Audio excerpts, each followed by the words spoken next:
Hi, I'm PJ from TreelineUSA.com. Welcome to Power Carving. Quite often we have people ask us, what power tools should I get when I get started into carving? And so today's video, I want to demonstrate for you some of the similarities, some of the differences between some of the different tools that we sell to help you become better educated on some of these tools and what might work best for some of the projects you have in mind. So let's get started. A lot of times when people first get started into power carving, they're using like a common rotary tool, like a Dremel tool or something like that.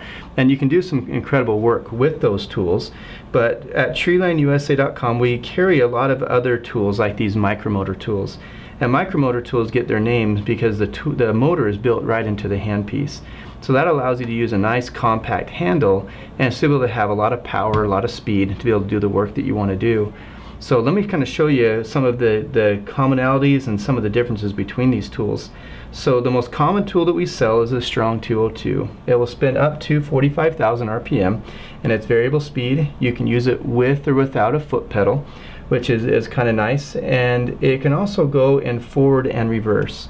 Now that feature really is, if you're a right-handed carver, typically you're going to be running that in the forward direction, and that way as the bit's spinning and you pull it back towards you, the bit wants to pull away from you, and so it gives you a little bit more control. If I were to run it in the forward direction in my left hand and come back this way, the bit wants to run into me, so I'm constantly kind of carving this way instead.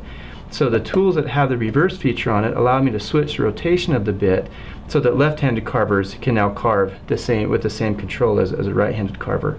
Some bits don't matter what direction they go. For instance, the saber-tooth burrs will go either direction, where a fluted carbide bit, something like this, has the flutes all going in one direction, and so you'd have to run that in the forward direction. But that reverse feature is kind of nice, and that is common between the micromotor tools like the Strong 202, the OZ Plus, and the thumb micromotor, as well as a flexible shaft tool like the Fordham we'll talk about here in a minute.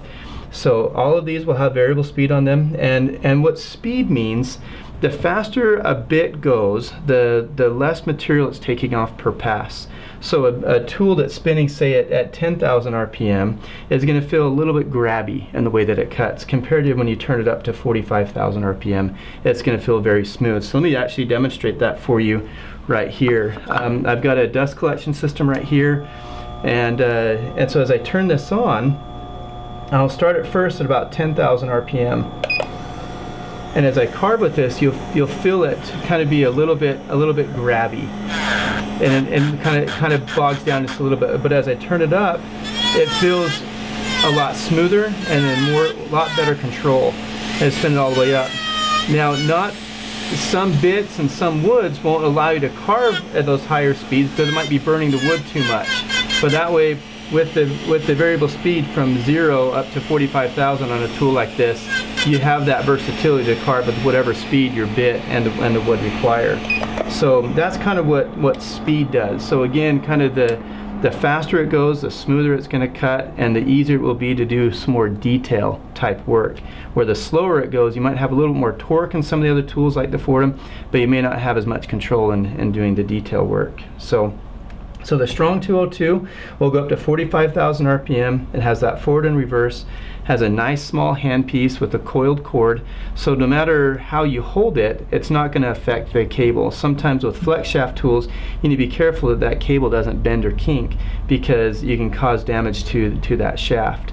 These are incredibly long lasting. It has 4 units of torque, 4 Newton centimeters of torque, which means it has plenty of torque to do a lot of work and a lot of roughing out, even with some aggressive burrs.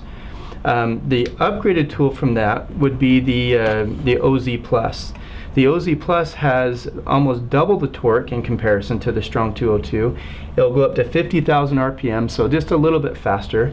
The handpiece itself is a little bit more sealed, so it allows less dust to work itself into the handpiece, and that helps to prolong the life of your bearings.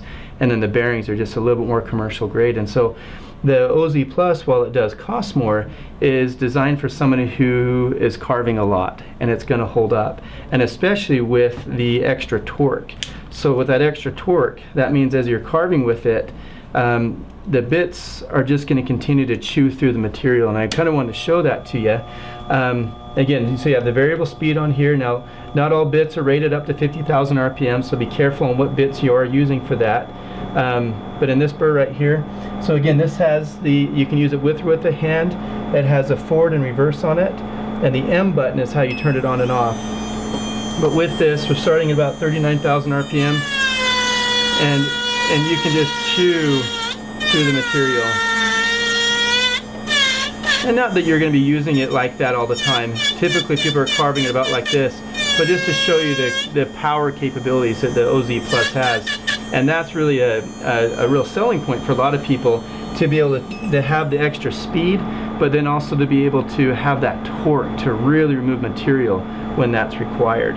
So that's the OZ Plus. This has kind of been the Cadillac, if you will, of power carving tools for quite a few years, and we've loved selling it here at Treeline.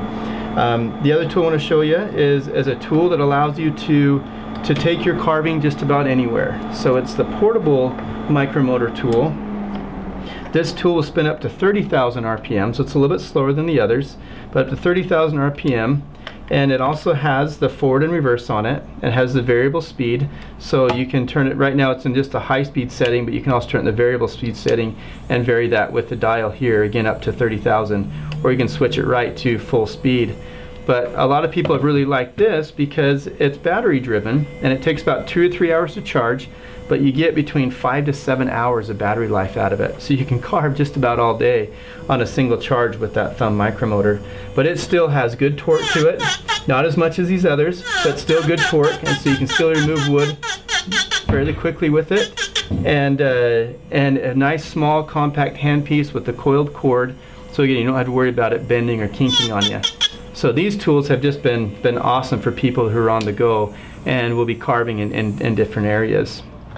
So the thumb micromotor is great, again, if you're going and need to be able to have that portability to take the tool with you anywhere. So micromotor tools, that's kind of the gist on them, but now I want to kind of shift gears and talk about the Fordham carving tool. The Fordham flexible shaft tool has been a main staple in a lot of workshops for many, many years. It's more of an industrial strength tool, a tool that's designed to really remove a lot of material when you need to. It has a little bit slower speed. It goes up to 18,000 RPM, but it has a lot of torque. So it's capable of running these big aggressive burrs, like these big 1/4-inch shank burrs, and even all the other Dremel size bits and bits that fit the micromotor tools, the 3/32 and the 1/8 inch. But the real advantage of the Fordham is to be able to use that 1/4-inch shank burr when you need to remove a lot of wood and do a lot of roughing out. That's a huge advantage of the Fordham. The motor's up here, and you've got the flexible shaft. And the flexible shaft is just something you need to be aware of, to not let it kink or bend too much, because you have a shaft in there that's spinning and you just can't kink it. But if you hang the motor up right here, you usually have a lot of control, a lot of flexibility to still be able to carve with it just fine. You just don't want it to let it kink too much. But again, the Fordham will allow you to use all these really big aggressive burrs when you need to, along with all the other smaller bits, the 1/8 inch and 3/32. So your range of bits is huge. And then you can also put in different hand pieces, like a reciprocating hand piece, or you can use the angle grinder attachment with it when you need to do a lot of sanding or some coarse roughing out. The Fordham is capable of doing all that. And so let me show you this here too. So I've got a foot pedal rig to it, and the foot pedal usually comes with the Fordham, and that gives you the variable speed you might need to be able to do some roughing out. So again, always have some kind of dust collection system and safety glasses. But with the Fordham, you'll see how much material it's capable of removing.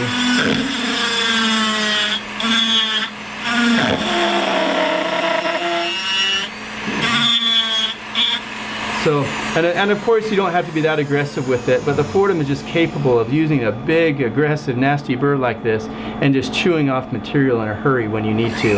And you have the variable speed with the foot pedal, so that if you're doing some sanding or more detail type work, you've got that control to be able to work with it too. So the Fordham is a tool that if you're doing a lot of roughing out and need a lot of power, the Fordham can do that. So oftentimes, one of the best combinations is to have a heavy-duty aggressive tool for your initial roughing out, and then you switch over to the 1/8 inch shank burrs that you can run in your micromotor tools and do all the detail type work. So kind of in review, so the commonalities between these, all of them will fit the 3/32 and 1/8 inch shank burrs.